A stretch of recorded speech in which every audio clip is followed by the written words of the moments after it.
In this video, I'm going to show you how to activate and use LinkedIn Creator Mode. The first thing you need to do is go to your LinkedIn profile page. Once you're there, look for the Resources section, which is located below your headline and profile summary.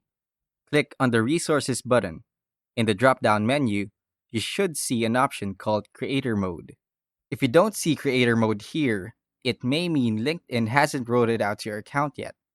In that case, check under Settings and Privacy, then Visibility to see if it's there. If it's still not showing, you may need to wait for LinkedIn to enable it for your profile. Click on Creator Mode. Then, click the toggle to turn it on. LinkedIn will show you a setup screen where you can select topics you post about and customize your profile features. Once you're done, click Save to activate Creator Mode.